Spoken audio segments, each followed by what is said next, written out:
I'd say that's a good intro. Oh my god, I literally wasn't recording. Are you kidding me? I broke everything. I'm sorry, I'm garbage. I've ruined everything. Oh no. We didn't clap. I was confused. Intro take two. Intro take two. I don't even have the willpower to go on now. Like, I'm broken. You wanted chaos, you have the chaos. I did want chaos. I told you, are I absolutely didn't correct. want to do this. This is true chaos. I don't want to do it. I don't want to do it. What did you say? Listen, it's going to be everything fine. was going this fine. is not fine. Are you Everything recording was now? going fine until somebody. It's I'm fine. just We didn't clap. I told you. This is what happens when you You want literally chaos. said you were recording, though. I know, but then I didn't want to have extra stuff in the way. No, we want extra stuff. I've been recording for the last 6 minutes and 36 seconds. I mean, I've been recording. Okay, that's good. Looking at you. Except for someone. I'm staring I'm right at sorry. It's okay. You're recording now. No. you. No, it's not okay. We Here we didn't go. clap. We're gonna clap when we do, like, the actual... No, don't clap. We're gonna clap, but not now. Oh, my goodness. You're leading this No. circus.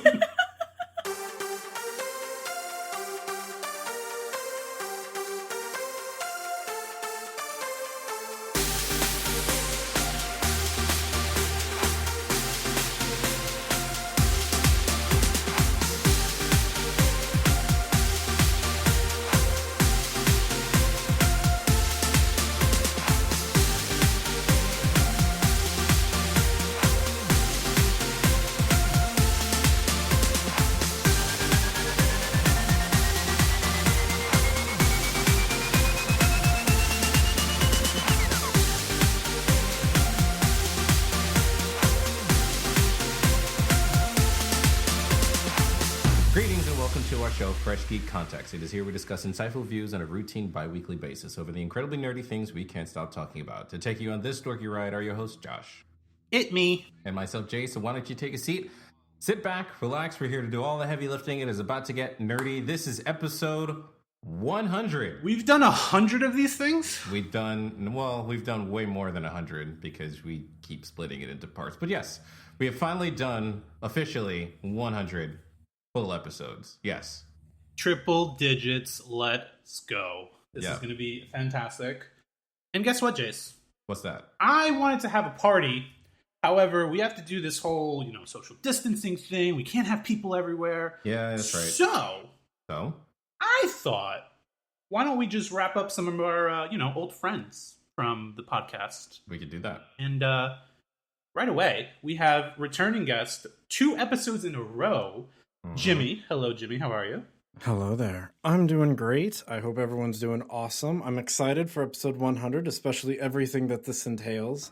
I'll try and not bring too much chaos to the party, but no promises. We want all the chaos. That is what episode 100 is about. Oh, well, in that case. Yeah, exactly. And then we have our second returning guest. Is this... I think this is the most that we brought somebody back, or are they now tied for the person being brought back? I think tied. They're tied? Okay, so we have Alissa Rocca back. Hello, Alyssa. Hoi. I promise to bring all the chaos. I don't know why we brought you back, but, you're here. I don't know why either. I just, I say words, I sing songs, I scream chaotic things. Who knows? It's true. It's going to be a time. It's 2 pieces of chaos right now. This is a recipe for 2 pieces disaster. of chaos in one house. Oh, that's right. We are in the same house. Did you literally just forget that we live together? It's been a long day. I'm in an isolated room. I'm tired. This is what we're talking about when we say we're bringing the chaos for episode 100. You know what? I think It's this going is... to be fantastic. I feel like this is a summary of what 2020 and 2021 has like. This has just been a chaotic year. Episode 100, titled Chaos. FGC Podcast, let's go. Listen, Yeah, that tracks. I'm down with that title. All right. Perfect, actually. You're welcome. So speaking of, yes, this is episode 100. Thank you. This is episode 100. So thank you both for being on here. Jace, this has been a long journey for us. Yeah, man. We started in 2016. 2016. We've been doing this for a while now. What have you enjoyed it? Like, do you want to do this more? Like, what's happening? I mean, if we watch terrible movies, that's debatable. But for the summary of it, I will say that I have really enjoyed it. I remember the night that we talked about, it was like a fluke where we said, like, we should start a podcast, never knowing what really entailed. It was May of 2012 when that actually happened. I'll never forget it because, I mean, we talked literally for hours about a movie we just watched, we just saw. We're not going to bring it up right now because we're not going to make this episode. No, just say it. Just bring it up. No. Because I mean, you already know what it is. Just bring it up. Fine, it was Marvel's Avengers. I'm just saying. It was... Thank you. Every single episode we mentioned Marvel, and this episode is no different. So, nope. It's taken a little bit of a while for us to commit to it. And I think... when we were discussing it, it didn't really take that long for us to kind of commit and then jump to a platform and get everything together. But it was right before Doctor Strange. And there was a lot of things that we kind of had to figure out along the way. But I admire the consistency, and I admire how much you've grown as a podcaster, as an editor, ideas, and just growing the podcast as a whole. I mean, integral, very important part of this whole thing. So I'm glad to have done it with you. Oh, thanks.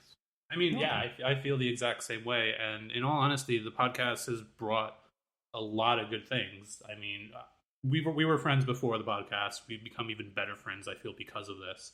Yeah. And then, in all honesty, along the way, Alyssa, you became a friend because of this podcast. If it was not for this podcast, I honestly don't think we ever would have crossed paths. Same thing with you, Jimmy. It's so wild. Yeah, it's insane. Like, just one decision, because I remember specifically where I was when I texted you, Jace. I was sitting at my friend's house, and I was, we were just chilling, watching TV, and then I just texted you, and I was like, what if we actually start this podcast? Like, what if we just do this? And you were down with it, and then we got the ball rolling, and here we are, like 4 years later now. We're still doing it. Right. And if it wasn't for that moment, none of this would be happening, which is insane to me. Like, just one simple decision, one simple text message to you could have just changed everything. Yeah. It's like completely insane, but I'm happy that we continued it. I'm happy that we're here. Happy that I'm here with all four of us. It's fantastic. Yeah. I like how much we've grown in that time, right? There's certain things that, we've wanted to do, some things we have to scale back on, and we've had to kind of balance our lives in the midst of this. This is not something that we do full time, but, we are committed and we're eager to see where this goes. So no, definitely. And what I was going to say was, listen, Jimmy, like, you're both friends of the podcast now. You've listened to some of the episodes, I'm sure. Do you have anything you want to say to us? Like, besides that we're the greatest in the world and all that, besides that. Very generous if you No, did really say just that. only that you're the greatest in the world. That's it. You guys are just okay, cool. in the world. I'm not being paid to say that. Okay, thank you. Not at all. I'm just I also the checks later. I'm not being paid, not being threatened. It's just true. No one has any dirt on me. It's not blackmail. This is awkward. I have Discord chats. Anyway. What? Who's saying anything? No, please, Daddy, no. Oh my gosh. And just like that, we're not a family show anymore. Oh, listen, we were literally talking family. We're fine. Literally talking family. He's my we papa. Are talking family.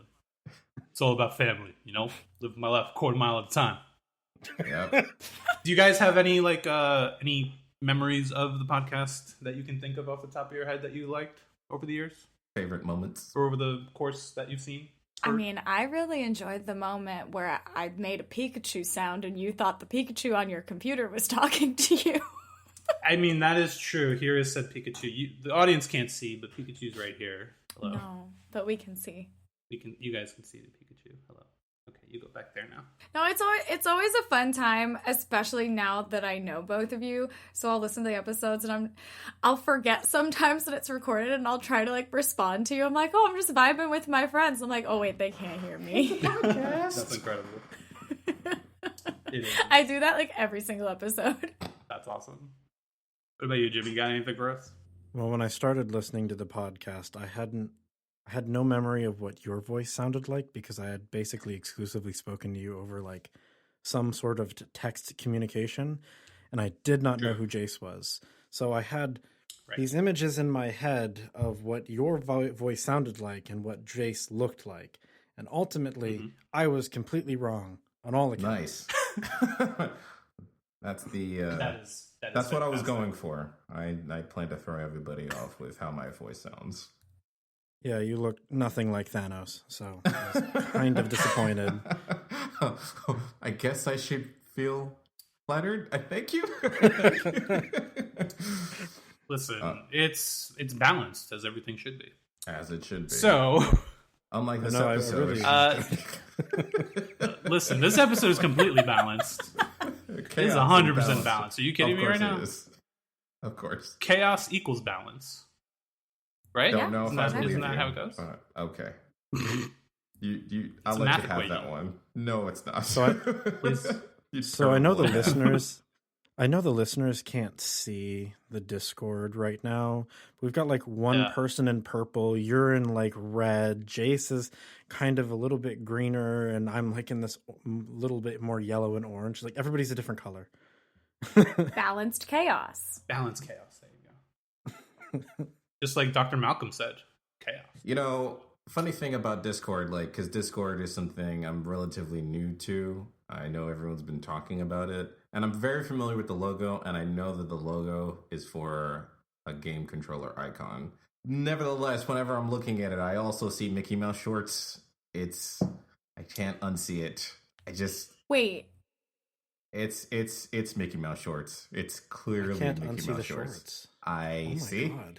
To me, it looks like a teeny little alien See, face. that's what I thought it was, but now I can't unsee the Mickey Mouse shorts. Wait, where do you get alien face? The circles are little eyeballs. It's just like a cute little Yeah, that's what I blob. always thought. Like it was just like eyes and just like a cute alien face. No, to me it was the pig's nose, like the snout. So This is straight blowing my mind right now. But now I can't unsee Mickey Mouse shorts. Yep. Same. I mean, I guess. The body Is goes Discord on owned the by Disney? top. Do we know? No, it's definitely not. And just like that, the logo is going to change. Sorry, Disney. Sorry, Discord. Sorry, everybody. I'm going to stop talking. Discord's now. like, we got this cease and desist from Disney. We don't know why. You know what? That would be Strange. awesome because that means Disney is actually listening to us. That's true. Disney, hire us, please. The four of us. Anyway. Listen, I would be a great Disney princess. I'm just saying. It's true. Yeah. I mean, how cool would it be to do like a podcast for Disney? Like that would be fun. That'd be great. As like a full-time job? As a full-time Just job? hang out with all of you? Yeah, why not? I really have to And think get about paid that just for a as much, second. if not more, than we're getting paid now. You know, Could happen. that's such a terrible idea. Let's just spread that rumor. Those are Mickey Mouse shorts. I mean, What a I'm way to down get with employed. that. I am completely down. Right? Be like, we're the ones that started that rumor about Discord and Mickey Mouse shorts. So That how'd you was start us. your tenure at We did Disney? it. Oh, I spread a vicious rumor that a chat program is actually Mickey Mouse shorts. And then it was a wrap. Exactly. You're welcome, everybody.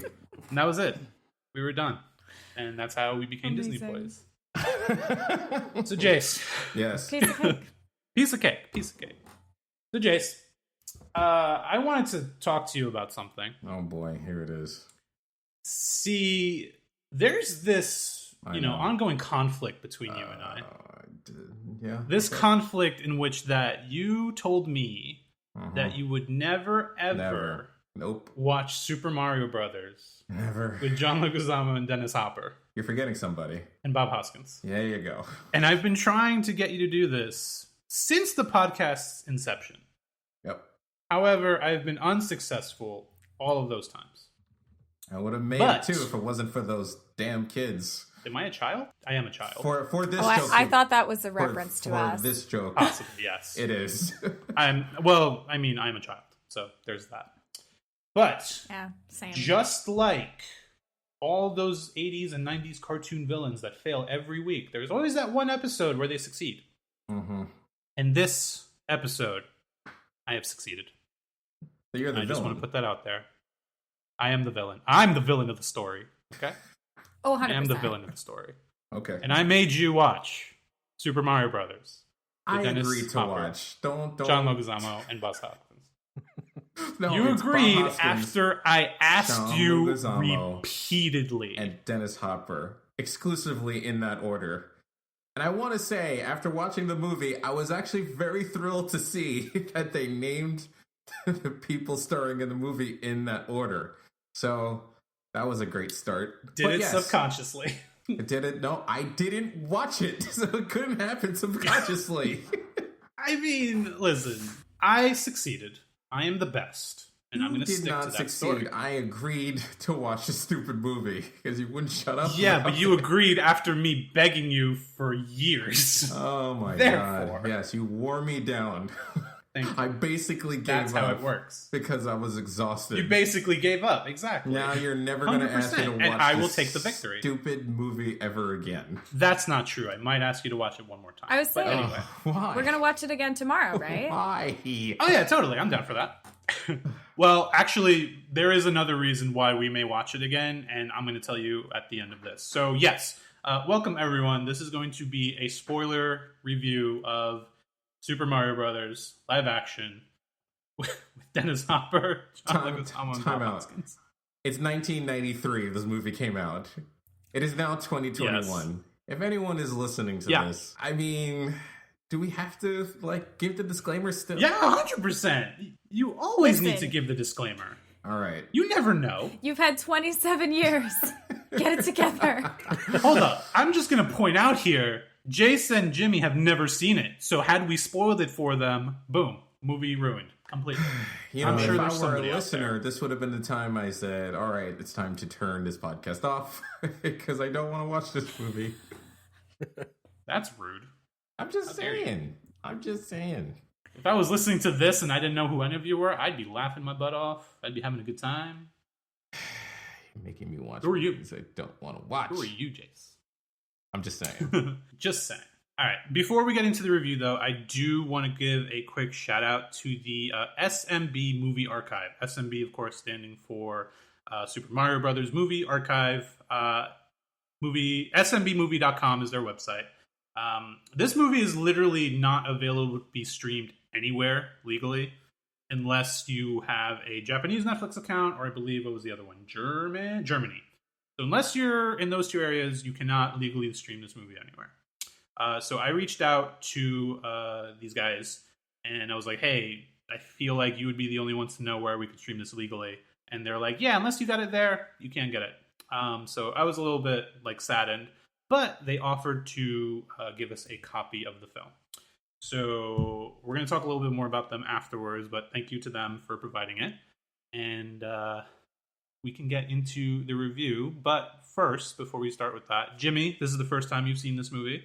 Mm-hmm. What is your overall consensus of it? So my overall consensus of it is that I had so much fun watching it with everybody, and I just had too much fun with it. I can't really say anything particularly bad because I had so much fun. I'm sure if I watched it in a vacuum, I could probably tear it apart piece by piece. But absolutely, yeah, I definitely have some interesting feelings that probably are very contrary to everybody else in this group. Okay. I mean, after having seen it now for the second time, and also in this context, which was really freaking fun. Yup. I have to say the worst thing about this movie is that their names are Mario and Luigi. I can dig that. Just make it something else. And it would be fine, right? All right, we'll get into that. Yeah. Jace, this is also your first time. What did you think?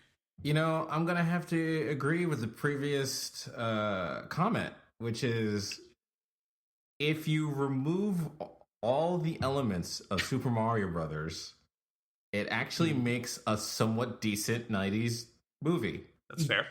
I mean, and there's not a lot to remove. I mean, like, you could have named Mario Salvatore. You could have named the other one Carmine. And it would have been just fine. They could have still been plumbers. They could have, like, you didn't need to call Why it are you Super taking Mario Batman Brothers. names?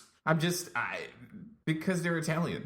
Like, what do you want me to say? Oh my god. I mean, now I want to go in and I want to redub like the whole movie and just like change the names of everyone and just experiment to see like, hey, would it be better, like genuinely better, if we just go in and change all the names? Can I provide a voice? I'm gonna do one. Yeah, of course you can. So if you just removed Koopa's name, then it would have been this really psychedelic mashup of everything 80s and 90s, and it would have been just like amazing on its own, just because like it was a very ambitious project, and it wasn't as terrible as I thought it was going to be, but it was never Mario Brothers for me. Never. That's valid. So I'm the only one out of this group that has seen this movie over 6 or 7 times. Why would you do that to yourself? Willingly, mind you. Why would you do that to yourself? Listen, my childhood was not the greatest, okay? I had a Game Boy, I had a TV, that's it. So many other things to watch in this world. You're not wrong, which is why I also watched Mortal Kombat. Anyway, the point is, every time I watch it, I turn my brain off and I have fun. Do I think it's a good movie? Not really. Is it just entertaining just to laugh at it and to have a good time? Absolutely. But in all honesty, like watching it this last time was probably the most fun that I've had watching it. Oh, and the main reason, well, there's actually multiple reasons, but one of the reasons is that it felt like being at a theater again, harking to what we were talking about in the last episode with Jimmy and Godzilla and all that. Like, you guys were cheering when Yoshi came on, and you were cheering when the knife got taken out, and I was just like cheering along with you all, and it was just so much fun that we were all just in this moment. Like, we didn't care whether the movie was, you know, technically good or not. We were just like in that moment, and it was fantastic. And that's what I loved about it the most, just the energy that we all brought to it together, and it was fantastic. I'll have to agree with that. I definitely got that vibe that you would get at a theater experience. Yeah, for sure. It's very much that fun of the right group of people, shenanigans, theater, chaos. Yep.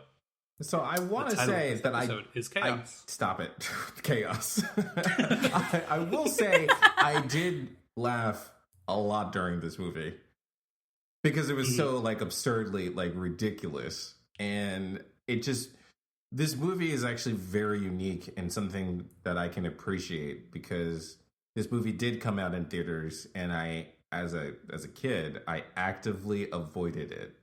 And I said, I just know what this is going to mean if I go see it. I'm just going to leave the theater upset. But seeing it now as an adult, it is very much an effective time machine. And it's like I'm looking at the backdrop of New York. I'm looking at how the cars looked. I'm looking at, you know, the terminology and what technology looked like and what, you know, fantasy technology looked like. And it's like, yep, that was Batman done by Tim Burton back in the late 80s. This is a very similar shot to, you know, Teenage Mutant Ninja Turtles 2, Secret of the Ooze. You know, this feels like Johnny Mnemonic with Keanu Reeves. This felt like there were so many moments where I was just like, yeah, I can see why they're doing this because this feels very much like Jurassic Park. And the movie is filled with that. And it's so like I got Total Recall vibes in there when they were doing the chase scene with the car that was upside down on another car. And I was like, I suppose this is Mario Kart, I guess. I'm just going to let it go. The movie is relentless. It just kept going. And I have to give it props. Like I haven't watched a movie like that was able to take me back to a place and just hit my amygdala in the right spot to just bring me back to a good time in my life where I was like, yeah, life was pretty good as a kid. That's a word. Oh, what, amygdala? Yes. You're welcome. Something that really stood out to me is that nobody in that movie, from the set designers to the people that did the music, no one had to go as hard as they did, but everyone went just like hard. Even the actors, like the acting in that movie isn't bad. The jokes land, the script is relatively competent. The animatronics are actually good. I mean, it's surprisingly well put together. For what they had and what they were working with, for sure, it is surprisingly well put together. Like, I think I said it during the movie. I'm like, Yoshi looks cool. Like, the animatronic itself is cool. Yeah. It's not Yoshi, but it's cool. Like, they actually did some really cool things. When it comes to what you're saying, though, like the actors going hard and stuff like that, I wonder if the three of you know this fact. John Leguizamo and Bob Hoskins were actually very drunk during most of the filming. Oh my I believe it. You're kidding. I would be too. John Leguizamo has talked about it in one of his God. books. Like, they were drunk most of the time. That's hilarious, but also kind of makes sense. Yeah. I would say, was the entire cast drunk? I don't think so. I know those two definitely were. I don't know if Dennis Hopper was. I would imagine. Who knows? He actually performed really well. They did. They all did, honestly. Being, drunk off their butts. But yeah. But the reason for that was because essentially when they signed up for the movie, the script was completely different from what they actually filmed. Wow. So like the entire movie was changed after they were signed on. So they were basically like pissed that, they signed up for one movie and then they were given a completely different one. So here's now the I'm question. curious about the other movie. Exactly. Yeah. The question is, what Exactly. was the previous movie that they both signed on for? Yeah, I this part I'm not 100% on, and maybe if we go on to the Super Mario Brothers movie archive website, they might have it there, but I think it was closer to what the games actually were during that time. So, I want to see 1993. that. I really want to see What do you that. have? I would be so curious to read that script. Yeah, same. Exactly, I am too. So then, what were some of your favorite moments from the movie, off the top of your head? Let's start with Alyssa. I mean, I think we both, Josh, you and I looked at each other when it happened in the freaking car chase scene. They just all of a sudden start playing Funiculi Funicula as part of the score of the car chase. I had never made me laugh ever so noticed hard. that before. And the second Oh my I God. heard it, like I you was and I were dying. like eye to eye into the camera and we were just like, are they really playing that right now? They went there. They straight went there. And then also just like, can we talk about Big Bertha? Because she's the queen. Yes. She doesn't exist in Mario, but she's the queen. I mean, she's a fish. in She's Mario. a fish, and yeah, she's definitely a fish in the game. Yeah. But she's not a fish. Well, She doesn't have jumping boots, that's for sure. it's a very fascinating interpretation, but she's great. Yeah. What'd you call her? Best Bertha? There you go. Best Bertha. Best Bertha. She comes through. It's true. It's true. Jimmy, what about you? What was one of your favorite moments? So I just want to say that Mario had way too much game in that movie.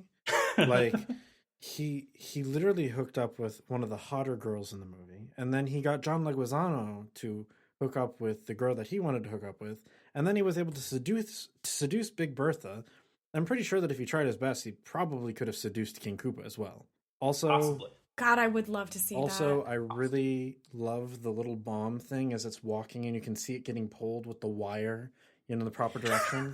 And like the whole time, my fiance is sitting next to me going, he's doing his best. It's so good. It's so good. Fantastic. And I love the Yoshi. Yoshi's great.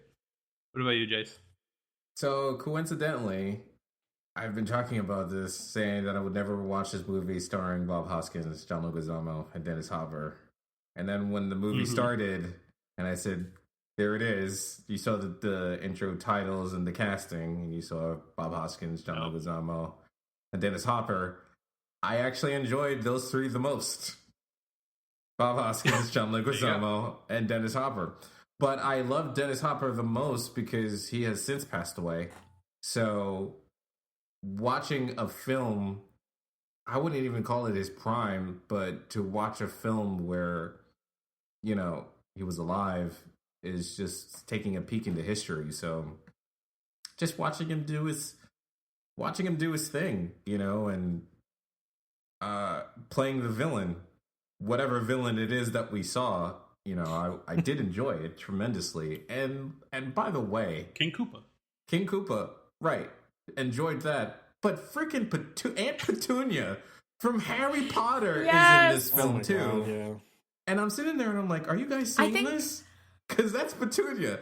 I think the best thing about it, and we all, I think we're on the same page, it's like, this is how many years before the first Harry Potter film came out? Like at least 5. 7. And they're accidentally referencing Harry Potter before it happened. Her absolutely. Her character in Super Mario Brothers pretty much echoes perfectly Aunt Petunia's character in Harry Potter that takes place in 2001. I died laughing when she looked at the princess and said, "You have your mother's eyes." Oh my god. Yeah. She looked great in the dress too. I'm just gonna say she looked spot on. Yeah, she did. No hate. Pinstripe dress. I was shocked. I'm here 8 for years later, I'm pretty sure that's how she landed the role. It has to be because it's like, all right. So what have you done? I was in Super Mario Brothers in 1993. Hired. So Done. I don't think we have any. Wait a minute. Hold on now. I think we might actually have the perfect role for you. How are you down for a 7-picture deal? What's that? Right? 8-picture deal. We want you to play the same character. The exact same. Don't change the formula. Just whatever you channeled for that film, channel it for this as well. we'll change the outfits. Imagine Petunia wore that outfit in all right? the movies. Ooh, that'd be weird. I feel like it'd be accurate. An accurate portrayal. Or she would just be a witch and not a muggle. And be. Remember, she has to play the role of a muggle. Yeah. That's true. That is true. It's way too colorful and flashy to be a muggle. It's true. Tone it down like 50% with the look, but not with the acting. How about 98%? Let's tone it down 98%, and then you got Aunt Petunia. But turn up that death glare 2,000%. Yes, there you go. That is fantastic. Petunia aside, I also really enjoyed the two idiots of the movie, Iggy and Spike. I love them. I don't know why. Yes. Their physical comedy is just great. Also, one of them, I'm pretty sure, is the dude from Short Circuit, right? Ew, that's the one who builds right. Yes, you're right. I forgot his name off the top of my head, but yeah. Oh, and man, I also I love forgot Short that Circuit, movie. so there you go. I love Short Circuit. Yeah. That was a great It was a good movie. It was a great movie. It was a great I saw them and I saw Bulk and Scully. Yes. I agree with that. When I saw them, I was so happy. They really just committed to their role. And I almost forgot about them until you brought them up because there's so many other things in that movie that are just like, because that movie is relentless and just throws everything at you all at once. But I loved those two because even they play idiots and they play it well, and then they play smart idiots and they play that even better. And it's great. I think that's the best part is they make them smart and they're still stupid. Just with bigger words. They're just throwing all of these words out here and it's like, you sound even dumber than you did before. So funny. But I love that like once they became smart, even though they were smart dumb, they were like, all right, time to overthrow the government. Pretty much. Pretty much. That's how smart they got. They were like, "Oh no, this needs to stop." They really get that's the also that's also how chaotic this movie is. It's just like everything out of left field, all of a sudden, let's go. That's the other thing too. Like pacing wise, I feel like everything is just boom, boom, boom, but it doesn't feel like it's going like randomly. Like there's an actual surprising structure to it, and it builds up fairly well, I feel. And it builds up to the moment where, they go from, our world into their dimension. What did you guys think about the actual world building in this context? Like, not thinking of actual Mario, but like in this version of it. Like, what did you think of the world? Jace, go ahead, start. Like I said, I like the setting. How they went. Well, I was a little unsure about how it started because there was narration, which is always interesting to start with, and they were giving the backstory of how dinosaurs got sent into an alternate or next dimension, and then then we have present day New York. Well, no, there was also a flashback to how Daisy got to where she was, and then there was present day. And I'm like, there's a lot of setup for this movie, and I don't know if it's going to pay off. So I very much enjoyed present day 1993 New York because that felt very familiar to me. And that was actually pretty grounding for me. And then warping through the pipes or the dimension or the portal to, I guess, the Mushroom Kingdom or the Fungi Kingdom, whatever that is.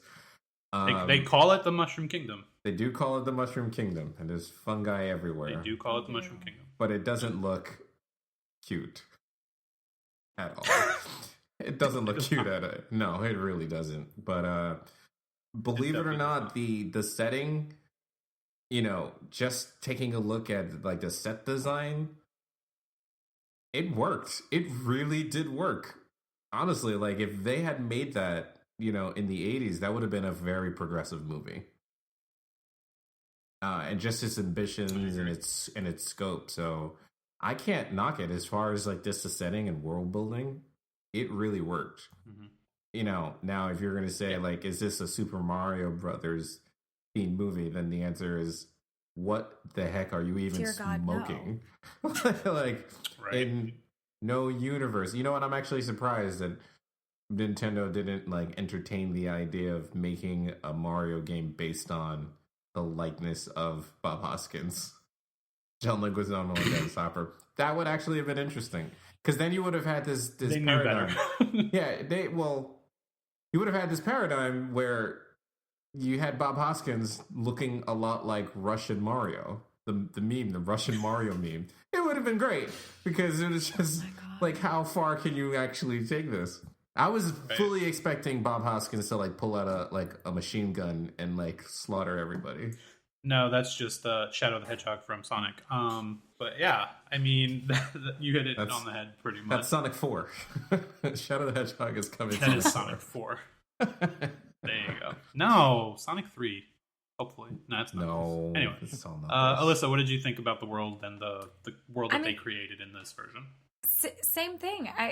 It's knowing Mario. Yeah, exactly same thing. It's like, it's not Mario, like, at all. Literally nothing about it is Mario. But if you can take it apart, which is the problem because you kind of can't, it's great. And then you go, it's Mario. You go, oh, it's not great. Nope. But I have to echo everything that Jay said. It is external from Mario.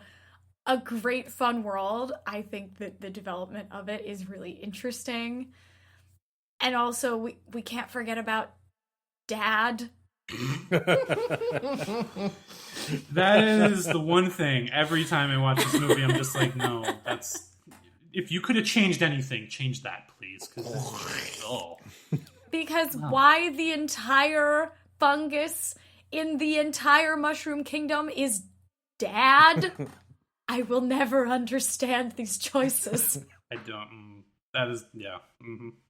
It's gross. It is very gross. Mm-hmm. It's real gross. What about you, Jimmy? So I kind of have to break this up a little bit. So okay. I want to talk about the thing I really like the most. So that's the Mushroom Kingdom segment. So first off, I don't know jack diddly squat about Mario. I mean, I know of Mario. I don't know anything about Mario. So everything I know is about as much as anyone in pop culture would understand of Mario. I know him as a character. I know some of the characters that surround him, but that's about it. I liked the way the Mushroom Kingdom was. It really gave me kind of a borderline Mad Maxy mixed with a cyberpunk kind of setup. Very similar to Tank Girl, mostly the comics, not so much the movie, which will come out a couple years later. Tank Girl, yes, for the win. But I got kind of a Tank Girl vibe mixed with kind of a cyberpunky Mad Maxy vibe. And I really appreciated how there were small details that they kind of continued with the street food that the people would eat, the way that the signs were laid out, just the way that everything was, or the fact that all the cars ran on a specific electrical grid, or that there's just so many details that they put into the world that I was like, oh wow, this is kind of cool. I did not really care for all the words are hard. I did not care I did not care so much for all of the at the beginning narration when they're trying to explain everything, because I feel like those are things that they could have shared through dialogue later on. There were some things that they revealed in the beginning that I'm just you could have put this on later and it would have been more impactful. That's nor here nor there. The one issue I really had with the building of everything is we have this big disaster that everyone's building up to, and then all of a sudden everybody starts to phase into the real world from the Mushroom Kingdom, but they phase there for 2 seconds and then nothing happens. And it's okay, that was a lot of buildup for nothing. I mean, I understand that in the other world they're trying to reseal the thing by pushing the crystal in the hole and stopping disaster, but could at least have a little bit of disaster in the real world. I mean, it's little disaster's right. Nice. Sure. A little more chaos, right? Yeah, just a little bit. Yeah, that really is true. It didn't quite process until you said it. Truly, they phase into the real world for less than a minute. Yeah. And nothing they did turn the dude into a monkey, though. They did turn the dude into a monkey. That's true. Yeah, I mean, I agree with pretty much everything all of you said, and just the look of the city that they're in, I always thought was really, really cool. Kind of what you said earlier, Jace, it reminded me of Total Recall. It reminded me of Ghost in the Shell, honestly. It reminded me of any of those futuristic cities. And I always loved the designs of the cars. The police cars in particular, I always love the design whenever I watch those movies. I'm I want a car like that. That's pretty cool. And, running on the whole electrical grid, just like you were saying, Jimmy. Yeah. So, in terms of, this world that they build, I really enjoy it. But just like all of you, we all agree, is it Mario? Absolutely not. No. Far from it. Though when they put on the blue and red and the green and blue outfits, when they put on the color outfits, I was a little bit hyped. Yeah, we were all hyped. We were all just cheering for that quick moment. It was like an Avengers suit up moment right there when that happened. We all had fun at that part. That's true. How did we like the way that they incorporated some of the mechanics from the game? So for example, Mario obviously is known for jumping. So they gave him those shoes that allow him to jump. What do we think about that? Oh my god. The jumping shoes. It's pretty hilarious. It's kind of amazing. The fact that they made it work in any type of capacity. Yeah. I appreciate the effort that they put into trying to make that mechanic work in some quote unquote realistic fashion. But oh my god, I did nothing but laugh every time they were on screen. And then we had the ice sledding. Oh my god. Yes. Because, that was mandatory. Of course. And I thought about it after. This is technically before Mario 64. Did they have that in the earlier games? I can't remember. Is that where it really became jumping? The de facto? I don't know that it was in anything before 64. Yes, Super Mario Brothers 2.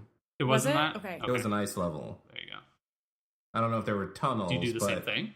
No, definitely not. I have I am a Mario Brothers fan, like a Super Mario Brothers fan. Like, I remember getting the original NES. I remember getting, Mario Brothers, and I played it for months, basically, because I didn't have a lot of games. So the games that I did have, I played them a lot.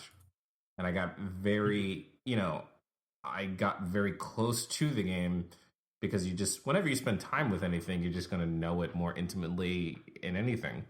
I never got Super Mario Brothers 3 when it came out. I did eventually get it, but Super Mario Brothers 2 was a strange game because it was very much a departure from whatever the heck happened in the previous game. So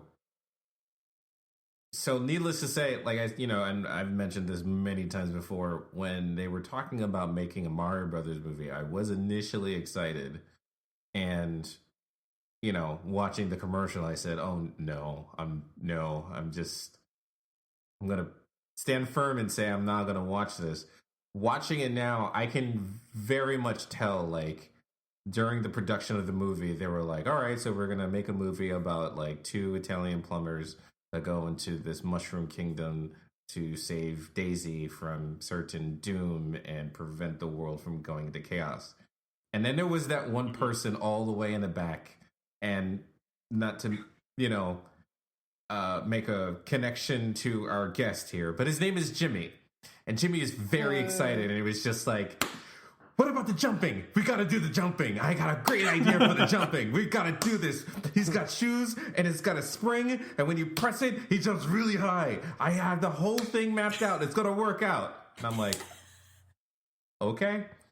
Yeah, so Jimmy's on the jumping, and we're gonna do the rest of the film. And then when you're done, you just let me know. He's like the. That is something I would that's say. what it felt like. It's something he's like I would the do. So we'll take it. I mean, it's like I am imagining. The astronaut Lego in the Lego movie? Oh yeah, spaceship. Yeah, spaceships. It's just jumping. Spaceships. That's what he did for that entire film. He did nothing else but just talk about how important it is to jump. And I can tell. That's my headcanon now. You're welcome. Yeah, 100%. This is what I'm going to say. Thank you for that. I'm just thinking about amazing. Even how the jumping even occurred in the film was just really strange to me. Because I'm looking at it, it was just like, okay, that's Bertha, but that really should have been Birdo. That really would have worked as Birdo, and I would have it would have appreciated a lot more if her name was changed to Birdo. It would have been great. I don't know. Bertha was MVP of the movie. She She really is. I'm not saying that she's not. Again, we're talking about name changes. Did it have to be Bertha? Yeah. Could have been Birdo, and it would have been just great. It could have been. We also cannot forget the nightmare fuel that is the Goombas. Yeah, what the actual F? Yeah, that's the one thing we haven't brought up yet. I think that is honestly the biggest WTF were you doing thing in the entire movie. All of it, it's okay, this is not really Mario, but that is the most just how did you take this little mushroom and turn it into this? Is a Goomba a mushroom? Is it a mushroom? A Goomba I think so? A Goomba's not. All right, hold on. You guys riff for a second. Because it does look I mean, it looks like a mushroom. I agree. I've always said that, but I never actually discussed this with someone who stated that a Goomba is a mushroom. So that's interesting. I have always assumed that it is a sentient mushroom. So from my untrained eyes, a Goomba is either a mushroom or something else. That I cannot mention in a family-friendly setting. Immediately when you search Goomba, Goombas, known in Japan as Kuribo, are a mushroom-like species from Nintendo's Mario franchise. Hey, there you go. There you go. So we take a mushroom-like species and turn it into a tiny-headed lizard devolved human, but that somehow has the largest body ever and the tiniest nightmare fuel head. And it's a refrigerator with a head on it. It's ridiculous. What the heck was going on during film? I think Jimmy had control over the design of the Goombas. Oh my god. Also, why did we turn Toad into a Goomba? I don't know. Well, that actually would make sense, actually. You can't hang from the chandelier like that. That's true. Hold on. I love this description. So I'm reading through the Goomba Wikipedia page. In the Super Mario Brothers live-action movie, Goombas were originally inhabitants of Dino Hatton, who opposed the tyrannical President King Koopa's rule and were devolved as punishment for their disloyalty. In the film, upon being de-evolved, these people became Goombas, who were large reptilian monsters, as opposed to the usual mushroom appearances seen in the games, with hulking bodies and disproportionately small circular heads who wore trench coats. I love that. I have the trench coats. Dino Hatton? Dino Hatton. I guess that's what it's officially called. I don't think we ever heard that in the film itself. No, we did not. I'm sure they actually did say Mushroom Kingdom. They did say Mushroom Kingdom, yeah. 100%. Okay. But then if you notice, like, the globe that Koopa spins when he's talking to Daisy, there's literally just, like, Manhattan or Dino Hatton, and then nothing else. And nothing. That's it. Like, that's all it is. And I'm like, did all the dinosaurs just reconvene on Manhattan and that's it? Like, is there no other dinosaurs in the rest of the world? Like, is it like Mars? I mean, is it really Total Recall? I don't know. Maybe they're one and the same. Could be. It's crazy to me. So it's insane, right? Like, the fact that this movie exists, insane. though, is insane to me. Yeah, that's accurate. So I'm going to ask you all this question then. Mm-hmm. If you could change it to be more like Mario, what is, like, the one major thing that you would change? Everything. Everything. Okay, narrow it down, buddy. I'm actually... I'm on the same page, though. I'm just like... I am actually legitimately, like, confused as to why it's 2021 and we haven't had a feature-length animated film. I don't even care if it were live action. Like, why haven't we had a Mario Brothers film? That will be coming out next year, I believe. Who's it made by? Wait, are you actually serious? Yeah, so No, there's an animated by? one that there's an animated film that they've had in the works for a long time now. Miyamoto is apparently involved as a producer, so, like, they're trying to make sure that the production stays true to the actual, like, Mario characters. It's a animated film made by who makes the Despicable Me movies? Illumination. Illumination, there you go. It's made by Illumination. Why can't we just give it to the people that actually created the actual character? Does it have to be like Illumination? Jimmy was saying, Miyamoto's part of it.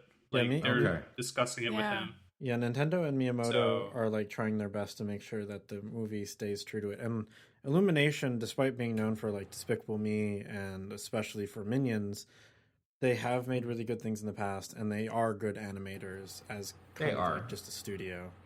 Yeah, I agree. Like Blue Sky, which, by the way, rest in peace, because they don't exist anymore. They don't? No, they're gone. Disney shut that ish down. I thought they were owned by Sony.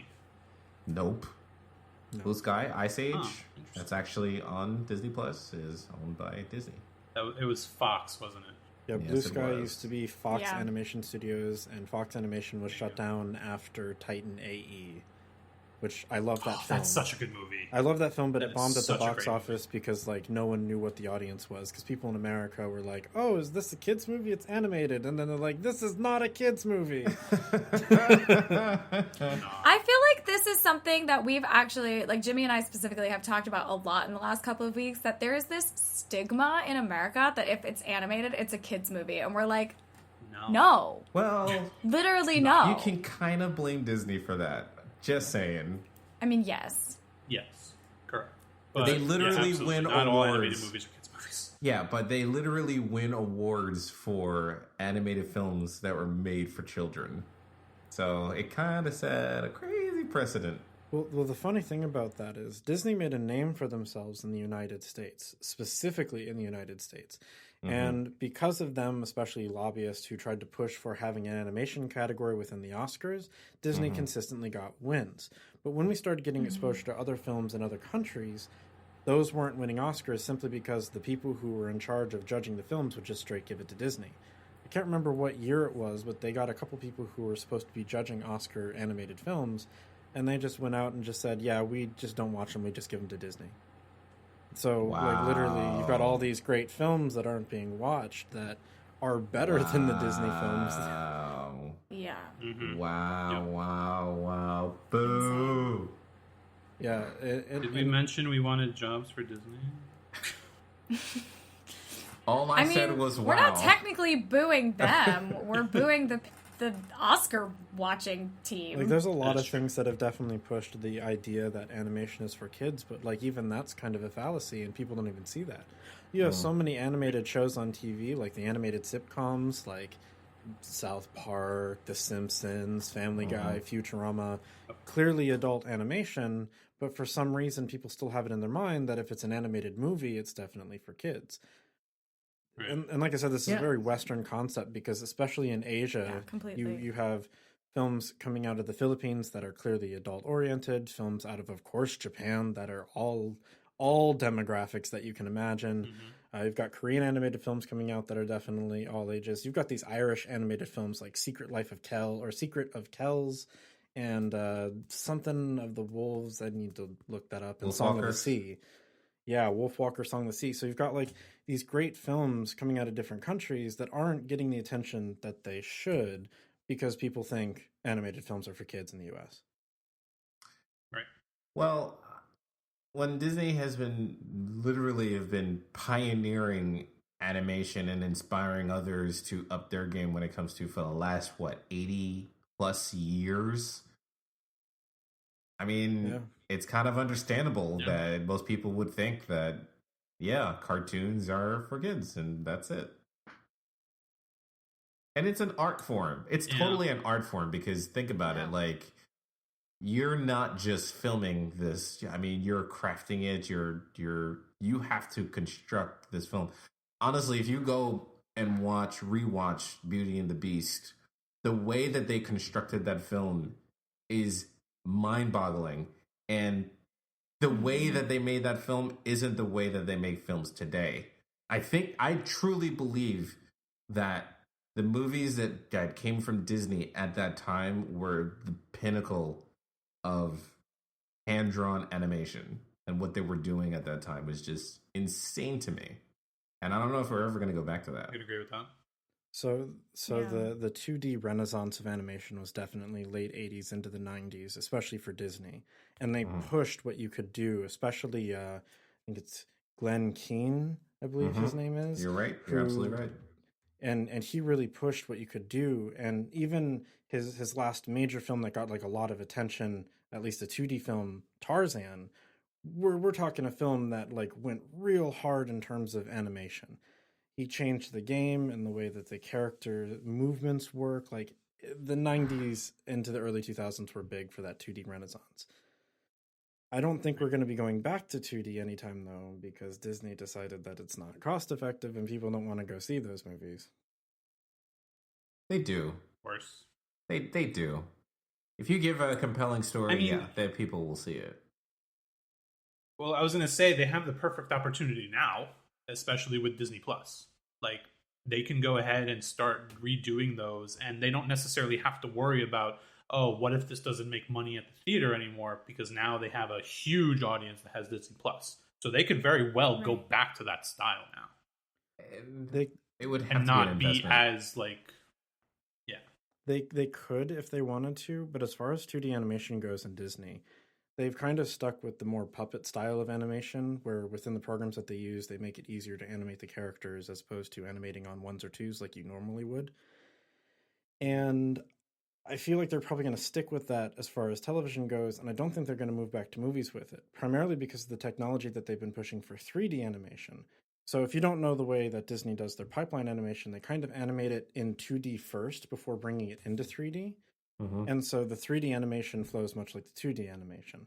It really is a nice mix. You really are able to tell the difference when you see a Disney 3D animated film compared to like a 3D animated film from another studio, because that is the big fundamental difference. Mm-hmm. No, that's fair. That's fair. Yeah. I mean, who knows what Disney's gonna do in the future, right? They could do it, they could not do it. And by the way, Jimmy, you said that they went hard on Tarzan for the animation. They also went hard on the music. I mean, Phil Collins did not play any games on that soundtrack. I mean, that is real. Good Lord, what the heck? I'm like, please slow down. You guys. Have you seen the behind the scenes on him then dubbing all of the songs in different languages himself? Yeah, like, he's insane. Phil Collins? Phil He's Collins insane not, person. I didn't know that. That's so cool. He went and recorded for all the different dubs of the movie the same songs but in the different languages, and like he went hard on all of those, and the whole time it's just like, Phil, you know this is a movie about a kid raised by monkeys, right? Like, Phil, you don't have to go this hard, man. No, and Phil Collins was like, "Excuse me, I'm Phil Collins. I always go hard." That says something, though. I mean, I have to appreciate it because, I mean, we don't mince words. We are very much Disney fans, and you can appreciate it. Why is it that when you go in and you see a film and you start feeling teary-eyed, that isn't an artificial emotion that just kind of happens? That is something that is done very intentionally. I don't mean to start cutting onions here, but like when I watch Finding Nemo, and there's this moment where Dory is very emotional towards the end, and she's trying her very best to pull like her memories together, and it's not working, and she's just like, I know when I'm thinking of you, I know I'm home. And it's like every single time that you watch that pulls a specific emotion. Well, if you break down that entire scene, what was the story purpose? How was it drawn? How was it acted? What was the direction for Ellen DeGeneres to get that voice acting out? And how are you going to convey this visually? And then when you convey that in the character, what is the color scheme going to look like? Because you don't want the color scheme to convey something that is lighthearted and joyous and happy. You want everything to be on the same page. Whatever it is that they're doing, it works so perfectly. So every single time you see this, you literally start to tear up. And it happens on all their movies. It's not like they ever let up and say like, this is just a throwaway movie. We're just going to, just kind of toss this to the side. I mean, they do it every single time. Lion King's the other one, but we're not going to get into that. Yeah. As far as Pixar is concerned, they're kind of like, they have boiled emotional manipulation down to an art, basically. Excuse me. Oh, yeah. They're called mental terrorists. Continue. They have their 22 rules of storytelling that they follow for almost every one of their features, and it is like they literally call it the 22 rules of storytelling. You can find infographics on it, you can find like whole articles on it, but that's why those are especially good at punching you in the face. Looking at you, first 10 minutes of Up. Oh God! Yup. Oh my God! Yep. Every time. Mental terrorism. If I so much And hear Wall-E. the music, hear the music from the beginning of Up, it's just like, no, screw you. I'm not going to listen to this. I'm such a stop. No.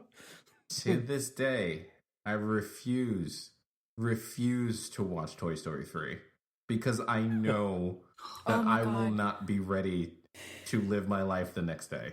And just looking at everyone here just twisting their face and turning over, like I can tell like you guys feel the same way. It's like I know like if I'm watching Toy Story 3, I'm just gonna call out the next day. It's just not gonna happen. Like, oh, Jace, do you want to watch Toy Story 3? Absolutely the fuck not. Because I just don't want to do that to myself. I just don't. I don't. You're gonna bleep that out, right? I mean, alternately. 4 hurts way worse. Alternately. So I haven't seen 4. I need to watch 4. 4 is not bad. 4 is actually really good. But 3? 4 hurt me more than 3. Oh, no. That's wild. I can't do it. 3? Nope. And see, now I'm just imagining you being like, I need a reason to not go to work tomorrow. Can we watch Toy Story 3? Exactly. Oh my gosh. Hey, what are you all doing after this podcast recording? We're not. I gotta get ready for bed. I gotta go to work We are tomorrow. not. Yeah, that's a no. Hard pass. It's. I mean, that movie. God, I don't cry ever when I watch a movie, but I remember being in that theater, and I was just holding back so hard because I was about to like just drip. Anyway, you know that's not healthy. You just have to let that ish go. You know that, right?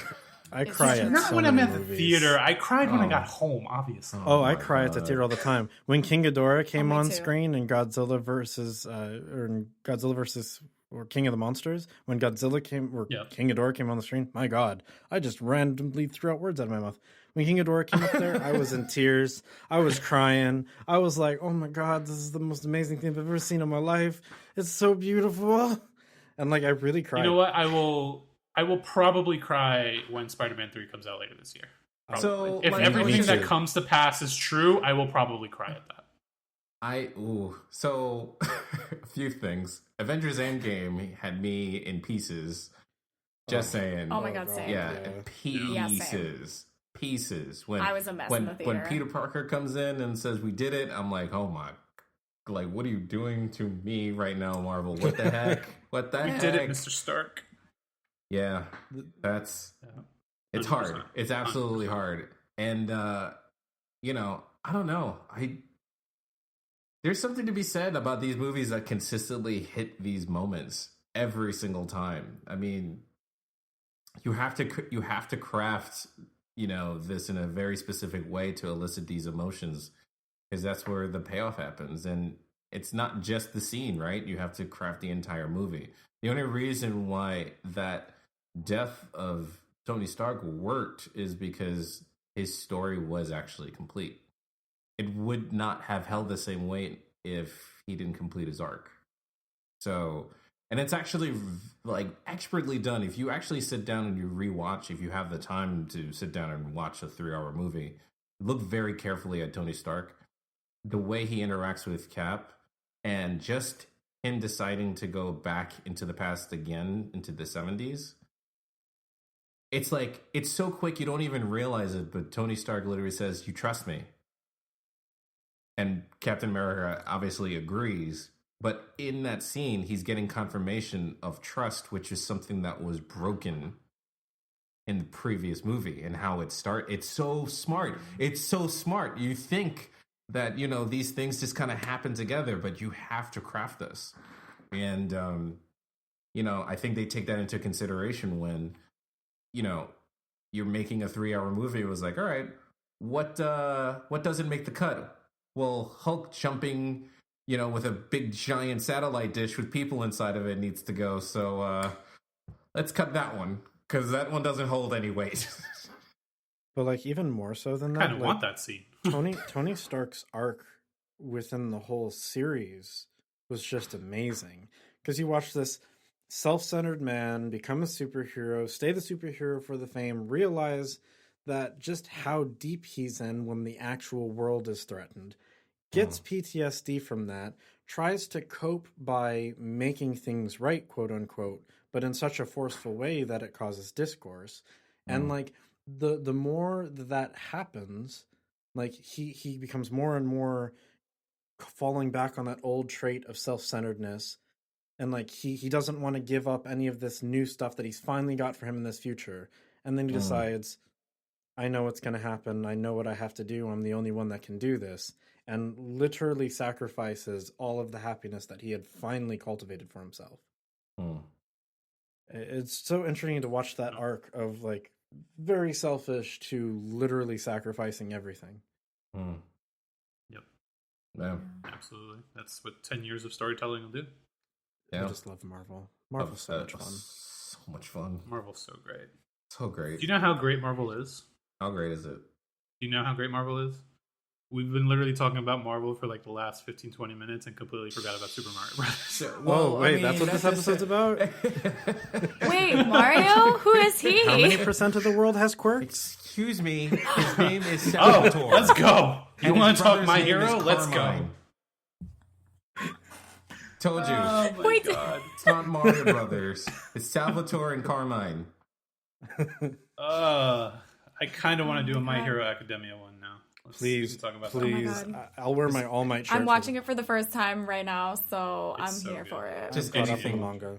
Well, I'll watch it. Just let's not watch Dragon Ball Evolution, please. Let's just not do that.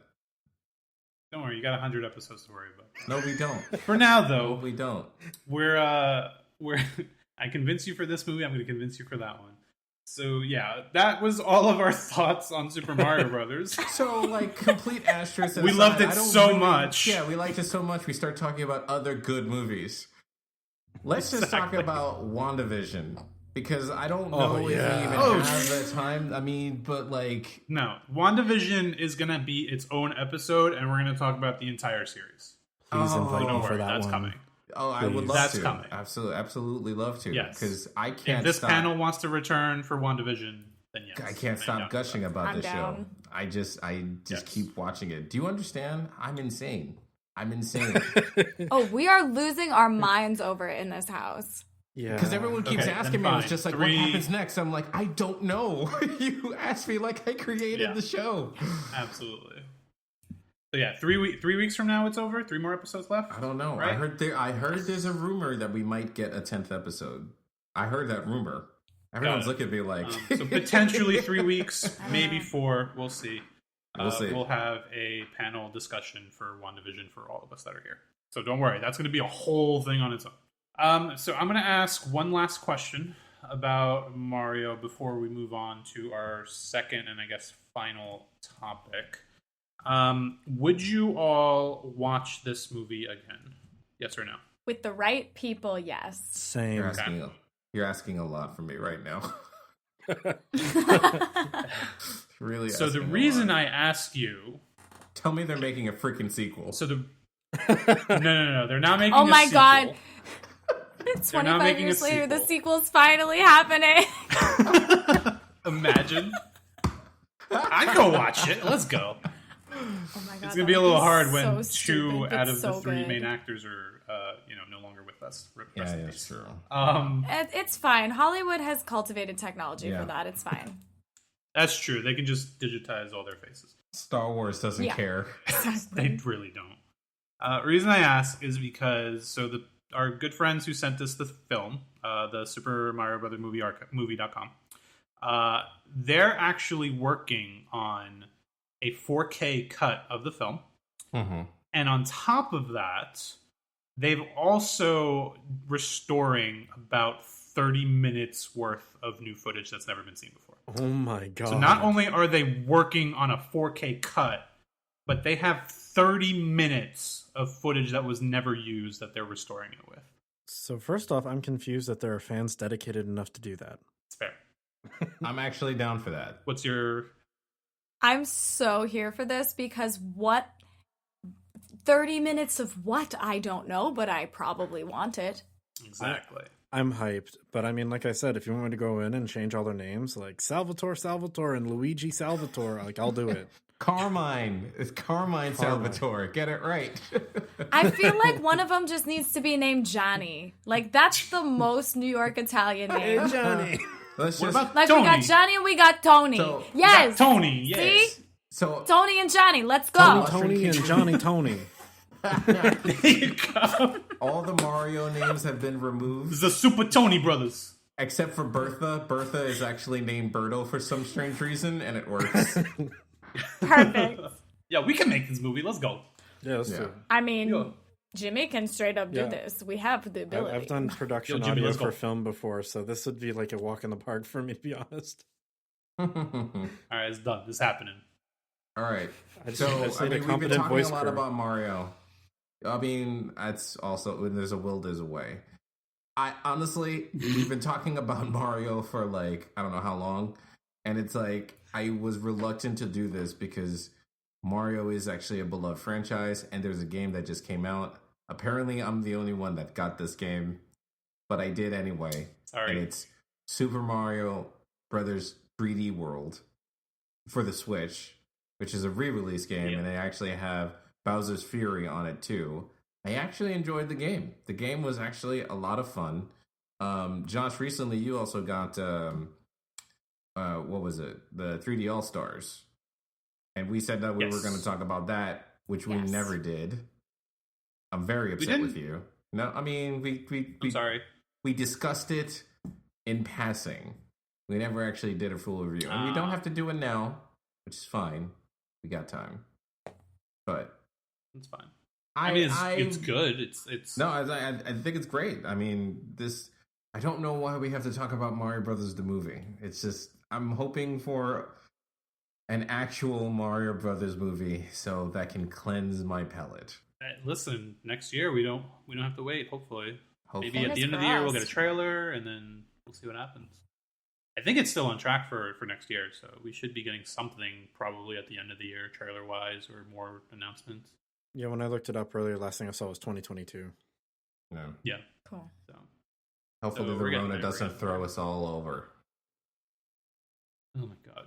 Just need Rona to leave, please. Please. Yeah, Rona's banned from the party. She needs to get out. Exactly. All right. What have you sent us? It's a trailer in front of me. Yes. So the final piece of this chaotic puzzle that we call a podcast currently is for the Justice League trailer that dropped on Valentine's Day, no less. Of all days. So I was very much, So it was a love letter from Zack Snyder to myself with this trailer. It's fantastic. It was written for me and me only, but I decided to share it with you all. Who has seen the trailer? I said the cat. Jimmy has, Jace has, Alyssa, did you watch it? And I'm the loser out. Nice. If you want to take this moment and watch it while we start off, you can. You can see if you want to. I'm bringing it up real quick. Perfect. Yeah. So my first question while Alyssa's watching it, who was waiting for this cut? Like, Jace, I kind of know a little bit about your take on it. Jimmy, what's your take on the cut? So I've been waiting for this for a long time. So I actually enjoyed Batman v Superman, not the theatrical cut, but the extended cut. The ultimate, yeah. And I actually tend to like the extended or ultimate cuts of Zack Snyder's films more than the theatrical cuts anyway, because Zack Snyder's kind of a strange director to me, where his theatrical cuts are pretty bad to me, but then like his actual extended cuts, like what he wanted, I really like those. So when I saw Batman v Superman, I was like, okay, they're getting us hyped for Justice League. I'd be excited to see what they do next with it. And then, of course, unfortunately, the tragic things that happened to Zack Snyder that eventually got him pulled from the project and whatnot. And I was very disappointed with what we got instead.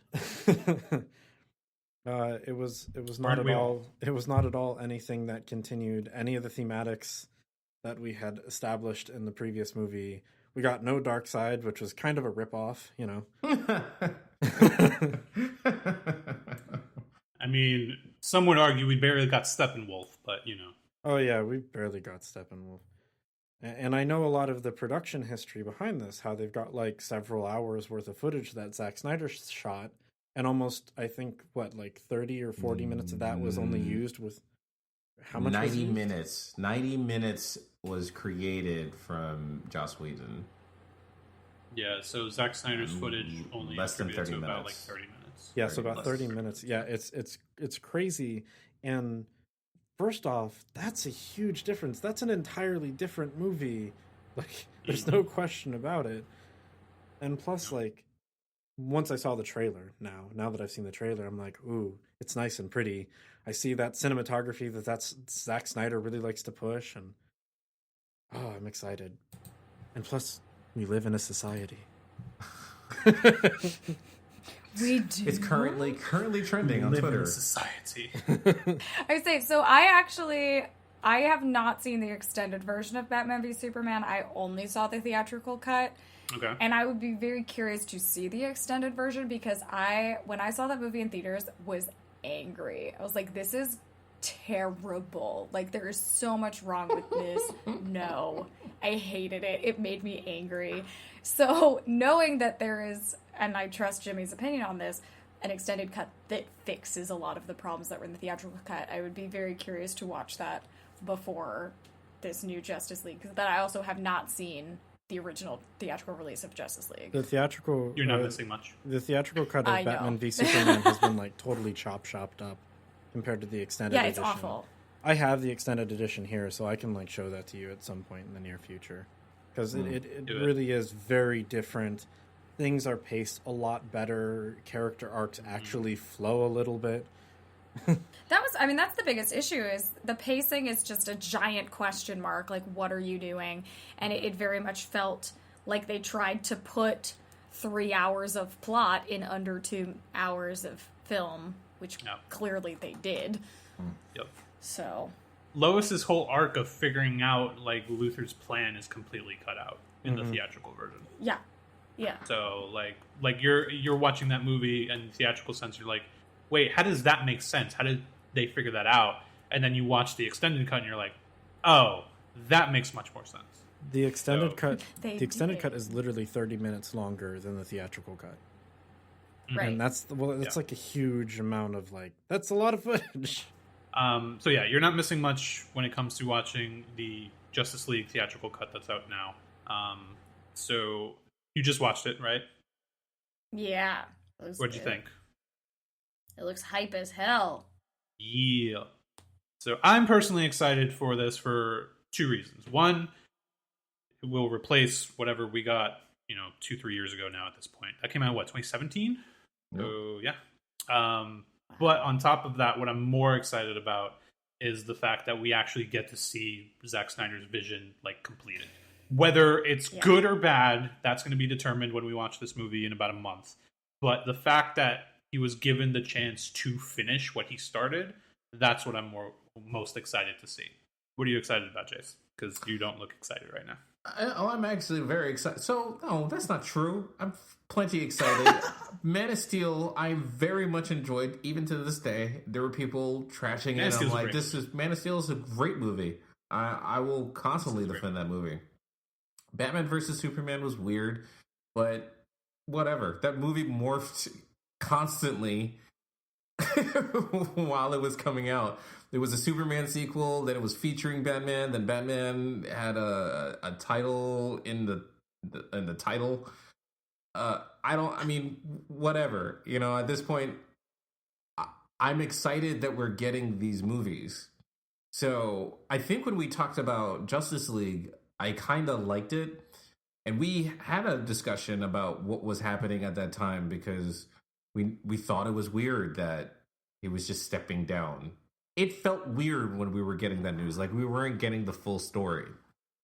And so when I saw that film, I had 2 thoughts. Number one, I liked it, not because I thought it was, like, amazing, but all right, the movie is over. And I didn't really think that we were going to get anything more from that. And number 2, I have been telling you this from, I don't know how long we've been running this show, but if you look at Man of Steel, Batman vs. Superman, and the current Justice League, it is the Superman trilogy, because it effectively it starts and then completes his arc in that movie series. And everyone else is just a supporting character. Batman is a supporting character. Wonder Woman is a supporting character. Superman is the only one who literally dies at the end of Batman vs. Superman and then returns as the hero reborn. So in that regard, I appreciated that movie series a lot more than most. Was Justice League weird? Absolutely.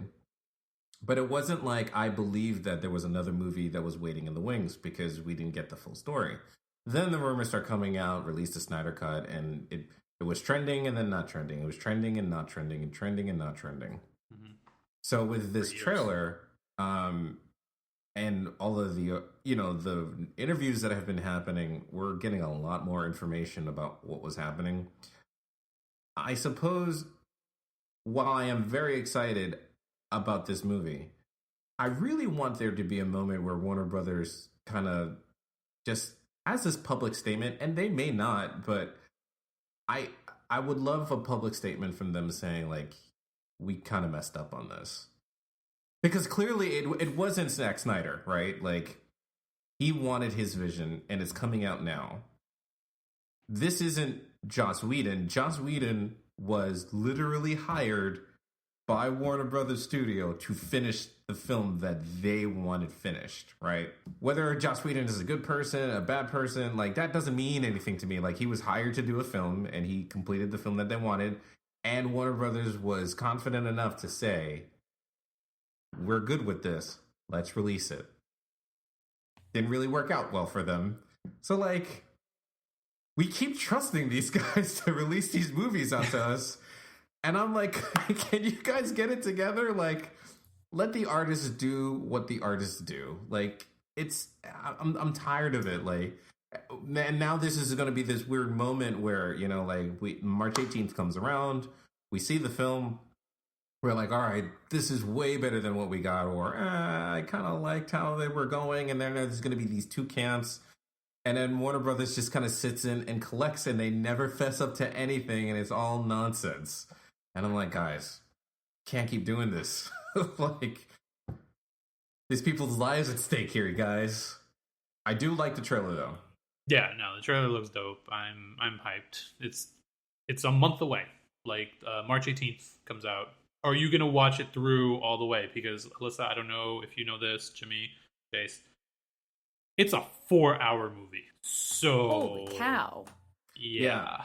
So context. Are you gonna watch it like all the way through, or are you gonna like? So context here, because it originally was supposed to be 4 sections, an hour apiece. Right. And then Zack Snyder came in recently and said, nope. It's not the way it was intended. It's a movie. You stop when you want to, continue when you want to. I mean, I'm going to watch it all the way through. I'm going to watch it all the way through. That's the answer. That's how I am with all cinema. No matter how long the movie is, I tend to watch it all the way through because I want to get the whole experience as is. I'm right there with you. What about you, Alyssa? Well, since I'll be watching it with Jimmy, I'll be watching it all the way through. Perfect. No, I would do the same thing, though. I always find people who are capable of watching movies like on 2 separate days honestly baffle me. I'm just like, no, I have to. It's meant to be a whole thing. Watch the whole thing. I can only do that. Me. Yeah, I can only do that with a movie that I've seen like multiple times, and even then, I'm like, I kind of want to stay up to finish watching it, even though I'm like falling asleep doing it. But for movies that I've never seen before, no, absolutely. Like, I will be watching this through all the way, the entirety. Yeah. Absolutely. Jace? I'm off this. Are you going to be the I'm actually, no, stop it. I'm going to, why do you keep throwing me under the bus? I'm going to be available to watch the whole thing. So yes, I will be watching the whole thing. Perfect. Well, no, because the reason I ask you is because you had doubts. You had multiple doubts. Like, if on previous I'm episodes. working, how am I going to make this work? It is 4 hours of, like, I don't know if I can do anything for 4 hours straight. I can find multiple things to do for 4 hours. Like what? Yeah, same. I mean, I was streaming for 5, like, Jeez, 3 hours ago. That's a bit much. I don't know if I frequently stream for like 6+ hours. See, I can't, exactly. I can't You guys go often hard. focus. I can't often focus for that long. Like, I tend to lose focus things, which is why I don't play video games for very long. But movies are kind of different for me because I don't know, something about movies just draw me in a little harder than most things. That's fair. With movies, they typically are like, what, 2 hours? Like an average movie is around 2 hours, maybe an hour and a half if it's a kid's movie, or even less, actually, now that I'm thinking about it. But for the movies that are 3 hours, like Lord of the Rings, Return of the King, like Avengers Endgame, like these movies, if I'm vested in Titanic. it, then, yeah, Titanic is another one. Malcolm X is another one. That was a 3-hour movie. And it's like, yeah, if I'm vested in it, then I'll sit there. But if I'm going to a theater, like, I have to, like, mentally plan it, like, because I don't want to take a break in the middle of the movie. I remember Endgame, I was very clear, like, I was going to take a nap, and I was going to use the bathroom right before I went in because I knew that I wasn't going to, like, everyone was, like, planning this out. I remember this very clearly when Endgame came out. And they were like, "You want a drink?" I was like, "Please get out of my face with that, please. Like, I just don't want to. I just like don't entice me with popcorn. I've already ate. I planned out my day around this one movie, so I can sit uninterrupted with my eyeballs glued to the screen. So, luckily, March 18th, I will be in the comfort of my own home. So, if it comes a time that I have to excuse myself, I can just pause it." Pause that bad boy, leave, come back, just continue. I can have a meal. I could go for a stretch, a little walk, and come back and continue going. So, yeah, I'm looking forward to it, is what I'm trying to say. Do you think that I hate this movie? No, I never said that. I'm just saying, like, you look like you're upset. I'm like, I'm not upset. I'm looking forward to this movie. It's just like it's everyone else. Listen, I just thought you looked disinterested in the current conversation. Anyway. I like Mario Brothers.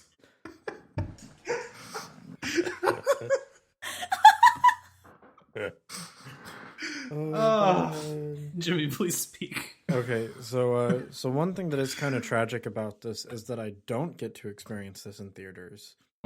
Because this does seem like the kind of movie that would be very cool on the big screen. Because even though Batman v Superman was a chop job when it came to theaters, there were some moments, especially the big action set pieces, where I was just, once again, super hyped when like there were like hardcore battles going down. So I'm going to kind of miss that. Luckily, I have some decently large speakers on our TV out in the front room, so we'll just turn it up, close the blinds, light some candles. Hell yeah. Ooh. So romantic. I want candles. So here's my question to you. Do you think that you all could sit in a movie theater for 4+ hours, credits included, for a potential 4 hours? Yeah. So, fun fact, the Metropolitan Opera does live streams of their operas, and I have been to one that was 6 hours long. What? So I have, in fact, sat in a movie theater for 6 hours. Oh, God. I can do that. So actually, it was kind of amazing because that was back in the day when they were like still really hardcore about like, you can't take water bottles into the movie theater. And I literally yelled at the person when I was walking in because they tried to not let me take it in. And I was like, I'm going to see a 6-hour movie. You won't let me take my water. And they were like, yes, you can take your water. So I'll do it. When it comes to to the theater for 6 hours. When it comes to me, there's several situations where I've definitely sat down in a movie theater for longer than 3 to 4 hours. I saw the Roadshow extended version of Hateful Eight, and that was fun. That did have an intermission in it, but we kind of still sat in the theater while the intermission was going on. So I think including intermission, that ended up being close to 4 hours. And then at a theater that I will not disclose, several years ago, but a number that I won't disclose, my friend and I, who I will not name, stayed in a movie theater for several movies in a row because no one cared. So we might have watched several movies back to back without paying for it. And to be fair, we might not have paid for the original ticket either because, hey, the one was there. So we were like, why not? But I won't say when, and I won't say where. But I definitely have sat in a theater for long enough. Wow.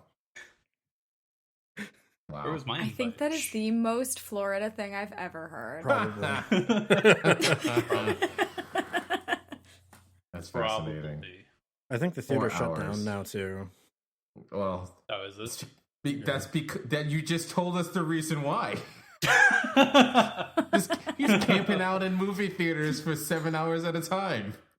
It was in the process of like, oh God, what was it? So it was in the process of already failing because they had like let off a whole bunch of staff. My friend and I had gone to see Epic Movie, and that was like the initial movie we went to go see. Oh my God. And when like the person who was supposed to be at the ticket counter was way in the back in the kitchen, the concessions, we're just like, well, let's just go in. Why wait? So we went, and like what was playing after Epic Movie, I can't remember, but like played like a few movies after it that just weren't, none of them were in the same genre, and we're just like, why not? Oh man. And I miss theaters. So do I. Me too. Yeah. What was the last movie that you saw in theaters before the Rona? So before Rona was, I guess, Sonic the Hedgehog. Okay. I must have seen something else, but I think the last movie we saw was Cats. I remember that. That was fun. It leaves a bad taste in your mouth, doesn't it? That was Oh, we had a great time. yeah, that was a lot of fun. I enjoyed It was myself. so fun. Oh, it was. Oh my god. Oh, We have to do it. We have to do Stop it. with this nonsense. we have to. We have to do We don't it. have a choice. No. Okay. I will listen. Episode listen, 200. listen. Look. We have to do it. No, that's not 200. That's at least 150. Listen, I'll speak for Jace, okay? Because I know him, and I know that he will not want to watch this movie. However, I will force him to watch it, so just tell me a day and we'll all watch it. It's cool. Oh, wow. Cool. Let's see how So this like is. next week? God, you Yeah, I'm guys. fine. I'm fine with It is, let me tell you, it is a travesty of a movie. But as someone who genuinely loves the musical, it is quite an experience to I hate it aggressively and love it all at the same time. As someone that also loves the musical, I have to agree. Yeah, I will just sing the whole score and be like, yo, this singer sucks. I'm better. I'm singing it now. So I actually would love, Perfect. love to make a suggestion right now, and I'm very sure that everyone here is going to be very much for it. I vote Do it. that we watch Rocky Horror Picture Show. Hell yeah! I've actually never seen it, so I'm Neither so have I. down for that. Neither have I. Yes, now that is a bad movie So, that I'm all right, I'll interested do it. in seeing. Yes. That is So much something that we fun. need to plan. Wow, It is holy so much crap, fun. what a I'm bad down. movie. But still great. Yeah, it's Yeah. Okay. So we got 2 movies on the list now. No, we have one movie And then, on the list. No, 2. And then when episode 200 comes out, we'll have our Stop it. Stop it with that 200. Stop it. You're not allowed to make decisions Listen, here anymore. I'm planting the seeds now, so I am when episode taking the 200 seeds out of the eventually ground comes and out, burning them. you said the same thing about Mario Brothers, yet here we are. I did not say that. I should have said it then. Shoulda, woulda, coulda. I think I just remembered the Here last we one I saw are. in theaters. Oh my god. Can't remember. I feel like I may have seen something after Cats, but Cats is the last thing I remember seeing in I theaters. saw Onward in theaters. The last movie I that saw was- in theaters was definitely Harry Potter and the Prisoner of Azkaban. Wait. I'm sorry, what? All right. So I have so many questions right now. there's a fancy movie theater down in Naples. It's called Silver Spot. okay. It's a hell of a theater. And at that theater, they were playing the Harry Potter movies like once a month, so each month. And my fiance and I decided that we wanted to see those. And because we're huge Harry Potter fans, of course, current controversy notwithstanding. Yeah. And Of course. and the last movie I saw was Prisoner of Azkaban because that would have come out in February. That would have been the February movie. And that was the last movie I saw before everything just like... Yeah. Right. I went to go makes see sense. Onward, Makes sense. and I went inside the AMC in my neighborhood at the time, and there wasn't a soul in there except for me. Nothing. Yeah. I'm looking at the movies that got released in January and February. I'm like, no, I straight up think Cats is the last thing I saw in theaters. I heard they. That would have been like, removed what, this- December? I heard they CGI'd all of the buttholes yeah. out of that film. I know. I want the butthole Give me the cut. butthole cut. Release the butthole Release cut. the butthole. Release cut. the butthole cut. Reveal your rectum. Hashtag release the butthole cut. Isn't that a Harry Potter spell? Remove him rectum. Oh god, that's horrible. And then they all became owls. Oh. Owls Who got with booty eaten by holes? the cats? Facts. Do owls eat cats? No, I'm but they don't have. sure No, They don't have bums. they They have they cloacas. don't. They have cloacas. They I'm spit learning out so pellets. much right now. Yeah, I know. This is Fresh Geek Context where you learn some new things. Yeah, Look you at didn't know that. about the 100 pellets? episodes in, I'm still learning. Yep, No, I did not know. you're welcome. I'm not a smart person, so it's okay. It's just a little bit of Wikipedia on the weekends. Wikipedia? Yeah, that's what I said. Wikipedia on the weekends. That should be a new skit. Wikipedia weekends. I love that. Yeah. So the owl cloaca is at the end of its digestive tract, and it's the holding area for wastes and products from the digestive and urinary systems. It's also where they pass eggs. There you go. But they spit out. I'm learning so much about the owl anatomy right now. Do you know who else has a cloaca? Knuckles, because he's an echidna. Oh. I hope they don't include that fact in the next movie. They might. Who knows? There are other fun facts about echidnas, too. Forget everything you know. Listen, it's... No, don't start. Don't start that, please. Please don't start so that. That means Knuckles has a cloaca, and that means that's where he probably stores the Chaos Emeralds. That was an ugly laugh. I'm sorry. The entire Sonic series is ruined for me now. Oh, I have a... Or it's been made better. I'm not sure yet. I haven't decided. Yeah, it's definitely improved for me. It's been ruined way before. I'm sure I'll think on it. Oh, me, oh my. Of course. Are there any other topics that we need to discuss in this chaos? I mean, listen. I wanted chaos from the beginning, and I got it, so I'm happy. You did. Yeah. And I mean, technically, I'm educating people. There you go. Exactly. It's true. Josh is the agent of chaos. Because we live in a society. That's man. Look at you go.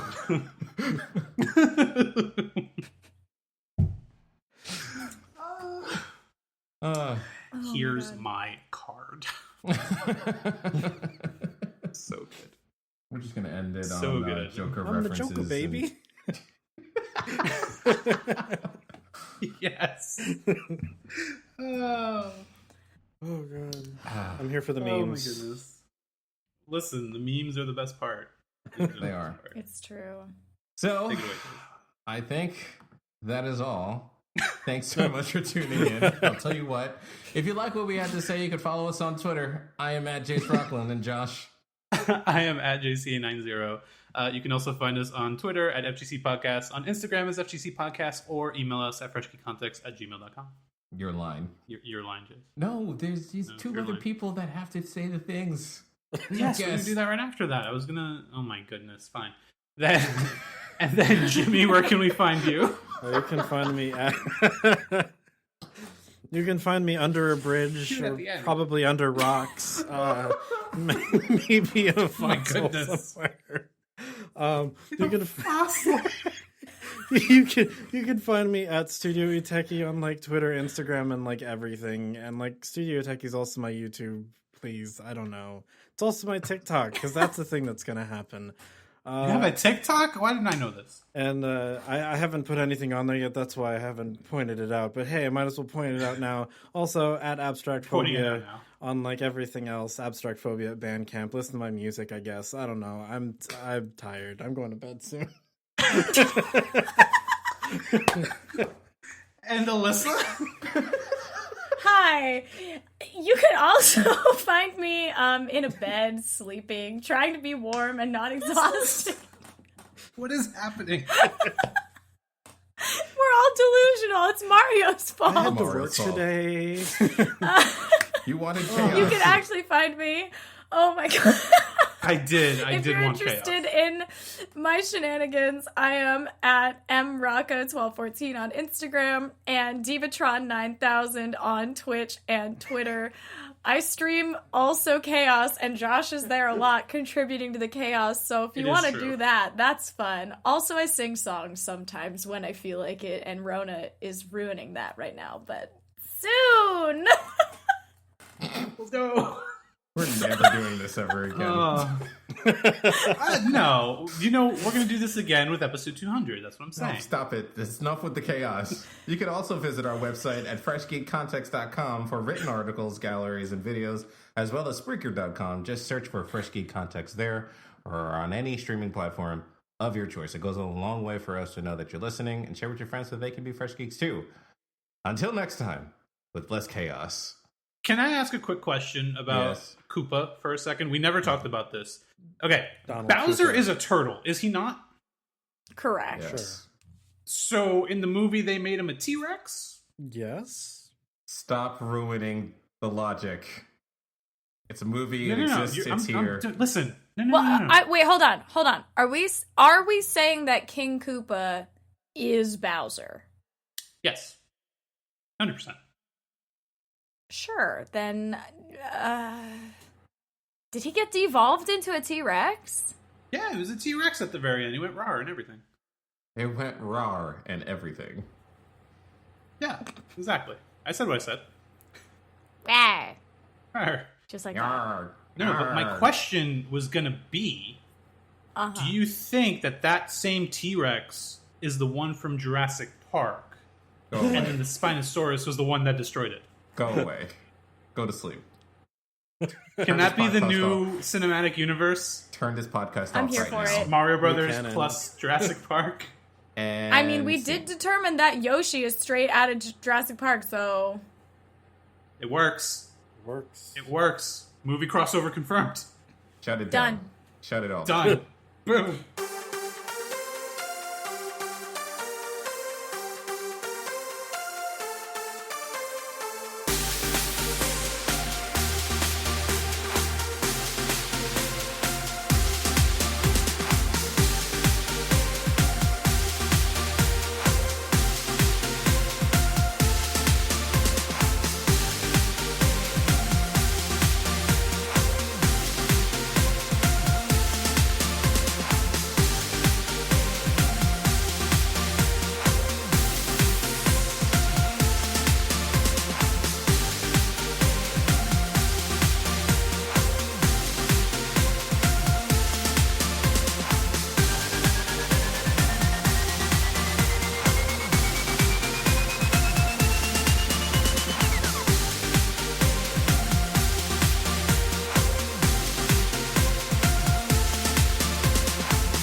So this is where we're going to clap, because this is where I want a nice break for everyone. Jeez. All right, ready? 3, 2, 1. That was so delayed. We're doing that again. On 3, we clap, okay? Or 1, I guess. 3, 2, 1. You said on 1. I'll take it. I clapped on 1. Whatever, I'll take it. we got confused. I'll take it. It's fine.